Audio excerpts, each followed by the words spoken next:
With respect to corruption, I think it is absolutely the right thing to do for President Kenyatta to emphasize this. And as I stated to him during our meeting, this may be the biggest impediment to Kenya growing even faster and more people having even more opportunity. The fact that doing business and ordinary people just moving along in their lives here is constantly sapped by corruption at a high level and at a low level. You know, international businesses are concerned if the price of investing in Kenya is 5% or 10% going to some place that doesn't have to do with the project. It's just a math issue. If they've got a plan for a business, it's got a certain profit, and if suddenly some of that is taken off the top due to corruption, that makes that investment less attractive. And that's the judgments that they make. And then at a more grassroots level, if you've got some small business person trying to open up a store and they find that they have to pay bribes here, there, everywhere just to get a business started, that's inhibiting the kind of entrepreneurship that we highlighted earlier this morning.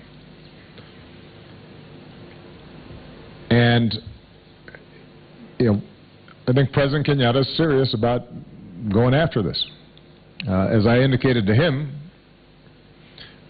if you look at the history of this, because the United States had in the past all kinds of corruption, you know, dating back to the founding of the country. My hometown of Chicago was famous for,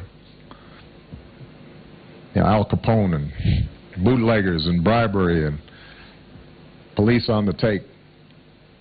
But what we were able to show is that over time, when people of integrity at the highest levels say this is a priority, we're going to stop this, and are willing to hold people at the highest levels accountable and not just the small-time corruption, that begins to change the culture. And it is important, I think, for the people of Kenya to say this is not the normal way of doing business, and to say no to it at every level. And that will require some change in habits. I mentioned, you know, sometimes civil servants, they don't feel like their salaries are high enough, and they think that, it's just the way of doing business. I supplement my salary by imposing my own personal little tax to boost my salary. And then that suddenly becomes commonplace in a department or a bureaucracy. And you have to reverse that. And that may mean making sure that police officers or civil servants are paid properly and that they have sufficient benefits, that they don't feel obliged to do that. But some of it is also just breaking these habits and saying no. And that comes from the top, and so I very much applaud President Kenyatta for initiating this campaign. It's going to require the support of the Kenyan people, and it's going to require some visible prosecutions, because I mentioned to him, people aren't stupid. You know, if they see an elected official and they know their salary is there, and suddenly they're driving through town in a very big car, and they see their cousin driving through the town with a very big car, and they're suddenly building a new house, and all that doesn't seem to match up with their salary. They don't have to be a forensic accountant to know what's going on. And so when that happens, people have to be held into account, and the ideal that the President is putting forward is the right one.